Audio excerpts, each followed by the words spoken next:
Hey, greetings everybody. GleeCon here again with another episode of Lore of Warcraft. On our last episode, we had started the third part of the five-part series, The Charge of the Dawn of the Aspects. In that one, I believe we saw some of the kind of rivals of Malygos. This Koros guy has decided the way he's going to fight Galakrond is to become like him. And they start basically this little cult where they want to eat other dragons as well. So definitely gross. So stay a while and listen to chapter 2 of the third part of Dawn of the Aspects. It's called The Betrayers. Time had come to have little meaning for Kalik anymore, and me too, as we read this book. At least the more he remained caught up in the past. Indeed, as things progressed here, he felt less inclined to return to his own era. Even though he was but an unnoticed incorporeal companion to the young Malygos, Kalik could not help but feel as if in some ways he now had more purpose here. He experienced all Malygos did, both good or ill, and the two progressively appeared in harmony when it came to the proto-dragon's course of action. We are becoming one, Kalik finally decided, as Galakrond's growing stench gave every evidence of the gargantuan beast's nearing presence. Not at all disturbed by the esoteric path his thoughts were taking, Kalik urged Malygos to use greater speed, and Malygos did just that. Yet with Kalik's increasing satisfaction at his growing part in these visions, there also came the determination that Galakrond and the corruption he spread had to be stopped. Kalik no longer felt certain just how the future was supposed to turn out.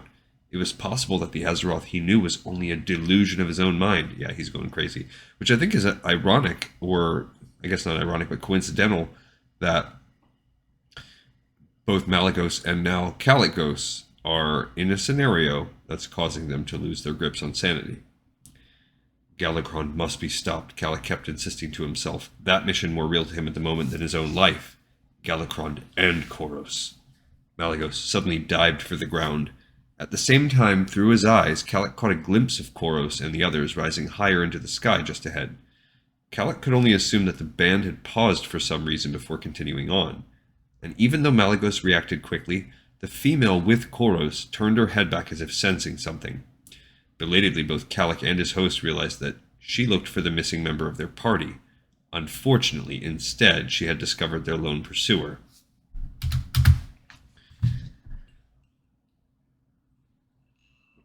There was no need to hear the sharp cry to know that she warned Koros and the rest. Malygos continued to descend until he was just feet above the ground. The tips of his wings scraped the rough soil more than once as he sought out some cover. He darted through a narrow pass, gaze constantly judging which of the various pathways ahead might be the best. He veered through one after another, risking a glance back and above whenever it was safe for even a moment to do so. And so he did not see Koros come at him from around the next bend. The other proto-dragon rammed into Malygos. The pair crashed into one of the rock walls. Malygos gasped as the air was forced from his lungs. He tried to regain his breath, but Koros shoved his hindpaws deep, keeping Kalik's host from inhaling. A second attacker, the female, dropped down on Malygos, pushing him to the ground. She and Koros sought his throat. The land shook. Rock and earth tumbled down on the three. Malygos, nearly on his back, received the brunt of the collapse. Koros and the female thrust themselves away, vanishing behind the falling debris. A heavy rock pinned Malygos' wing. He struggled at first, then swung his body over the trapped appendage. The pain and twisting shook Kalik and his host hard, but it enabled the proto-dragon finally to slide the rock off despite the continued deluge. It seemed forever before Malygos managed to draw a breath, even if it was filled with dust that made him choke. Malygos immediately exhaled, sending a strong wave of frost above him. It slowed the collapse, giving him a few vital seconds to cover himself better with his wings and take another breath. The collapse at last ended. Malygos struggled to free himself, but at first could barely breathe, much less move. The frost he had exhaled had begun to break up, and more rock threatened to come down. It was clear to both that they needed to push free fast. While Malygos' forepaws were small in comparison with the hind ones, they still had strength enough to help him claw forward until his larger appendages could better push him on. With his snout, the proto-dragon shoved the rocks ahead. The stones shifted around him. He managed to shove another rock aside, and a puff of air touched his nostrils. With more effort, Malygos kicked himself toward the small gap. his head thrust through, and for a moment he hesitated, certain that Koros was waiting for just this to happen. But when his rival did not snap his head off, Malygos dug himself out the rest of the way. His wing now vied with his leg, for which pained him more, but a short test proved the former was still functional. The collapse had left his hearing all but gone for the time being. He could not make any sense of what was happening except for what he saw and felt, which was more than enough considering the second tremor that forced him to retreat from his location. As Malygos paused again, his hearing slowly returned. Both he and Kalik heard what sounded like either thunder or another tremor beginning, only to realize that instead they were hearing the wary rumble of a very large creature. It was then that Kalik and his host understood that what they had both taken for the shifting of the ground had been the simple landing of Galakrond. With the utmost caution, Malygos wended his way up. He could hear another voice then, the voice of Koros. "Many will be there, all waiting like grazers to be eaten." "So very many." Each word Galakrond spoke reverberated in Malygos' still tender ears. It was doubtful to both him and Kalik that Galakrond could speak at anything less than a roar. "We will feast well," Koros assured him. "We will grow strong." Malygos carefully poked his head over the edge. Koros obviously assumed that he was buried beneath tons of rubble, but the icy blue proto-dragon remained wary of sentinels arranged, just in case some other foolish creature dared spy on Galakrond. Indeed, through his host, Kalik observed at least one of Koros' band clearly acting as a lookout, although fortunately not glancing Malygos' way at that moment. Koros and the female hovered before Galakrond, who appeared larger than ever to Malygos and Kalik. Even more disturbing was that the various protuberances pockmarking the behemoth's skin were more distinct than before. Full limbs dangled everywhere. There were even wings that fruitlessly flapped as if seeking to lift Galakrond in the air. But most disturbing were the eyes. Scattered about, the singular orbs stared with the same malevolent intent as the two original ones, now fixed upon Koros and the female. Ew. The scores of extra eyes blinked randomly, as if each was from an individual and not part of the same beast. One of the nearest turned its baleful gaze toward Malygos. He ducked immediately. The icy blue male held his breath and waited. There was no outcry from Galakrond, though. The only sounds were the voices of Koros and the female. Still full of trepidation, Malygos raised his head again. The eye now looked past him to the small band facing the gargantuan fiend. "Great Galakrond will lead us," Koros continued almost gleefully. "Great Galakrond will rule all." This Koros is mad, Kalik thought, well aware that Malygos thought the same of his rival. Still, they both saw that Galakrond listened with interest to the words. "Where will they gather?" Galakrond finally asked Koros. "The Jagged Valley. Soon." Although Kalik did not recognize the description, Malygos evidently did. His low hiss marked the truth of Koros' words and the depths of the other proto-dragon's betrayal. "I know this place," Galakrond remarked, his gaze looking inward. "Hunted there when I was small. When I was nothing." "But you are great now," said the female, the others adding their agreement with a chorus of hisses. Some of the vestigial limbs twitched, paws snatching as if seeking prey. Several more of the eyes followed Galakrond's gaze. "Great I am," the gigantic fiend rumbled. He studied Koros in particular. "You would be great too." "Not so great as Galakrond," Malygos' rival immediately replied, as the female swiftly nodded her agreement. "Not so great as Galakrond." "No, never so great as me." Galakrond stretched his wings, which quickly shadowed the land for some distance. One forepaw, small in comparison with the rest of him, but far larger than the full form of any normal proto-dragon, scraped at the hard ground, ripping through stone as if it were sand. "There can be only one me." An unsettled expression fell over the lookout's countenance. He suddenly took to the sky.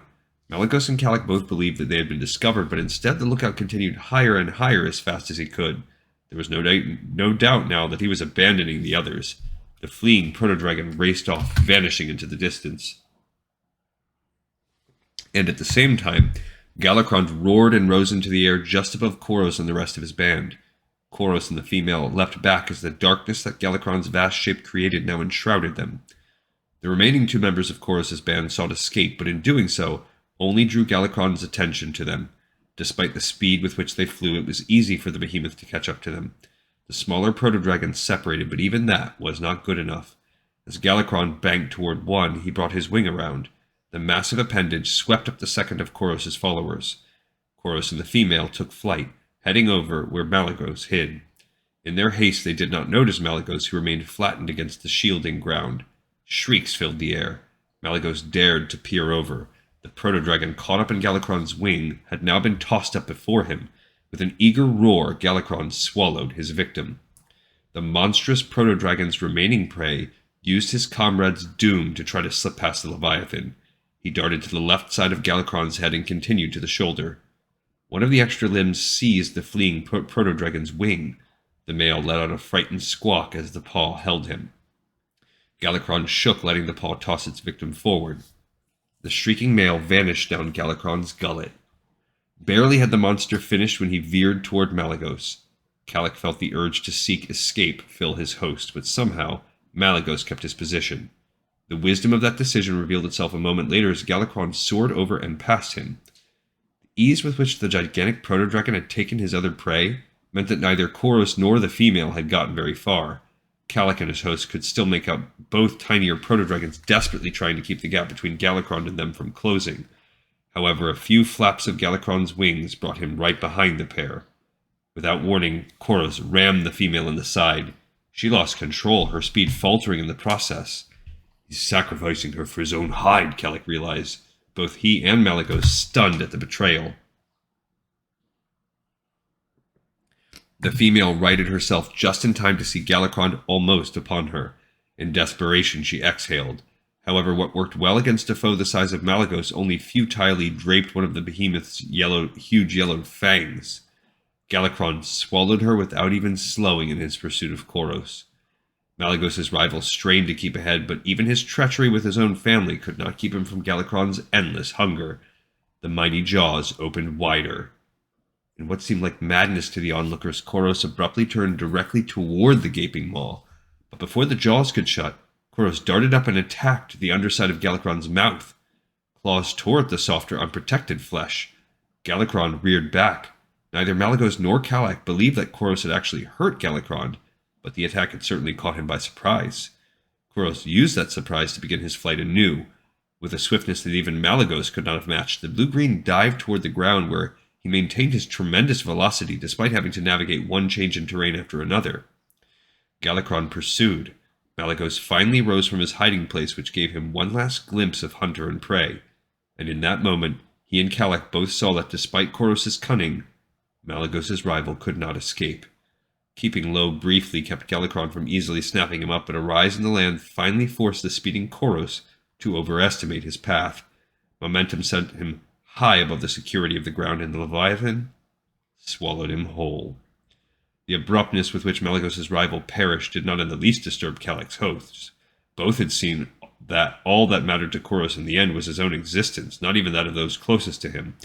Malygos' only concern was that Galakron would suddenly turn about and spot him before he could make his escape. Fortunately, Galakron instead alighted in a vast plain farther ahead. The macabre behemoth landed with as heavy a thud as earlier, sending a tremor through the region. Quickly descending again, Malygos waited. Galakron settled his head on the ground. A few moments later, a low, steady rumble escaped the enormous proto-dragon. When the rumble continued, Malygos dared to take off again. How long Galakron would rest, neither Kalak nor Malygos could guess, but the icy blue proto-dragon could not assume that he would have much time. Following Koros' tactics, Malygos kept it low as he flew with as much speed as he could muster. Even when the rumbling faded into the distance, Kalak's host did not slow. One notion began dominating the proto-dragon's thoughts, and thus Kalak's. While Koros had paid for his betrayals, he had still in the end performed one more misdeed. Galakron knew where Talanixa and had the others gathering for her charge. As suicidal as the female's plan seemed to both Malygos and Kalak, at least it offered some chance. However, if Galakron struck while they were still coming together, there would be utter disaster. The proto-dragon pushed harder. If Malygos could warn Talonyxa before Galakron awoke, and if he could make the female listen, then there was hope. Renewed rumbling sent Malygos dropping, but almost immediately he recognized the sound as thunder, not Galakron. The exhausted proto-dragon finally paused in his flight. The effort thus far had taken a lot out of even the sturdy Malygos. It started to rain. The storm was not a strong one, but there was the fear that if the rain continued on its present course, it would soon reach Galakron.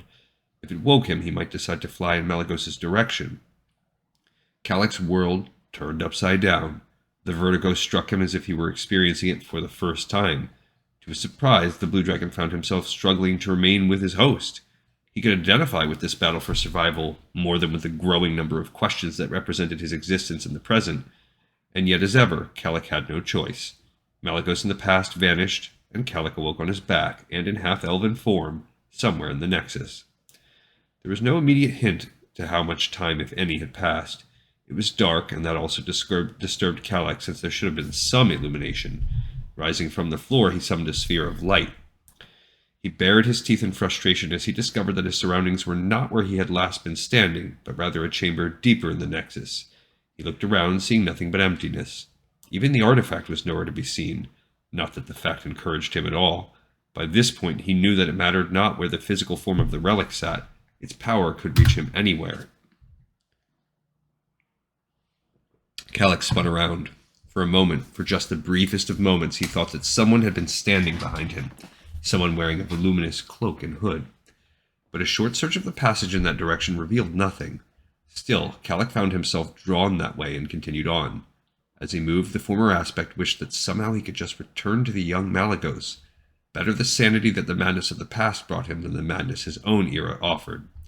Yet despite his growing willingness to accept what the artifact appeared to be demanding of him, he remained conscious.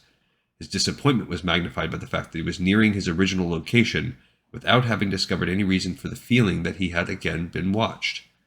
But just before he would have entered, he sensed the presence of another. Whoever he was kept himself well cloaked from most Magi's abilities, but not Calic's yet considerable powers. He could not tell who or what had invaded the Nexus, but the intruder was very near. Oh, I think it's Jaina. Calic dismissed the sphere, then cautiously proceeded. A faint illumination immediately spread through the area around him. It was a sign that the Nexus still responded readily to his will, which gave him a formidable line of attack. Any thief seeking the Nexus's collection would soon rue the day. Shadows filled the great chamber, which seemed natural considering the faint illumination remaining, but there was a very slight wrongness to one area that made him wary. "Calic, are you there?" As the voice echoed through the chamber, the wrongness vanished. Instead, the Nexus alerted him to the obvious fact that someone he knew very well now called to him from the more accepted entrance to his sanctum. Someone who was none other than Jaina Proudmoore. He turned just as she entered. Jaina did not see him at first, but when she did, her expression went from open apprehension to relief. "There you are. Praise be. I was beginning to think you'd either left or—" Her voice trailed off without her explaining what fate she had imagined might have taken him, but Calic did not care. There should have been no difference between seeing her actually standing before him and viewing her through the tear he had earlier created, but now the sense that Calic had come to identify with Jaina, and only Jaina, reached the blue dragon. Even in his half-elven form, his senses were more acute than those of the being he resembled, and in this case, more acute than Jaina's. She did not know how she smelled to him, or how welcome those scents were to the former aspect. "Forgive me," she went on at last, approaching him at the same time. "I tried to contact you again, and when I didn't even sense you, I finally had to travel here myself." His brow furrowed. Calic was well aware just how much effort Jaina would have had to put in to journey here so quickly. While a part of him was very grateful on a number of levels at this tremendous show of concern, he reminded himself of the potential danger facing her if she came into close contact with the artifact. Even if it only cast her mind into the visions, that might prove too much for her. The artifact had taken enough of a toll on him. While very powerful, she was still human. "You should not have concerned yourself, Jaina. I did hear you call to me, but I was in the midst of trying to revitalize some of the wards and could not risk halting the work at that point. I intended to contact you as soon as I could." "Calic, you should really have some help, even if it's me and me alone." Calic knew that even if he did agree to her aiding him, no good would come of it, especially for Jaina. He remembered too well the distrust with which some of the other magi had begun to look at their leader because of her growing relationship with the blue dragon. I'm grateful for the depths of your concern, He began carefully, not only hoping to avoid offending her, but also praying that the artifact would not choose this moment to cast him back. but you have so many other matters you need to worry about. The others. I know about the others, Jaina interjected just a bit sharply. I need no counsel from them regarding what I can and cannot do. They wanted me to be their leader. Now they can accept my choices. For the moment, Calic forgot his troubles. The last thing he wanted was for Jaina to jeopardize her position. In addition to his own concerns, he had hoped that by leaving he would cause no more harm to the Archmage. But as leader, you also have responsibilities to our people, The blue dragon reminded her. and I am not part of your people. I'm sorry I have added to your worries, Jaina. Please trust me that your place is with your own, not assisting me here. It came out colder than he had planned. Jaina's expression did not change, but there was a subtle shift in her gaze. Finally nodding, she looked away. Perhaps you're right. Forgive me for being impetuous. I just had to come myself to see what was happening. Her eyes returned to his. But I take your word that you're well, Calic. He kept his own eyes steady despite the guilt growing within him. All is well. He started to reach for her, but put his hand down before she could notice the movement. Thank you. Where he had held back, Jaina chose to act. One slim hand touched his arm, remaining there long enough to make an unspoken point. Then the Archmage stepped back and, with a brief smile, began her teleportation spell. When at last he was alone again, Calic exhaled sharply. He hoped that Jaina would take to heart his reluctance to have her near, and would not try to attempt any further contact. At least, then, one fear of his would be no more. And as for the greatest of his fears, Calic could think of only one course of action to take with the relic. While he could not yet prevent it from affecting him, he could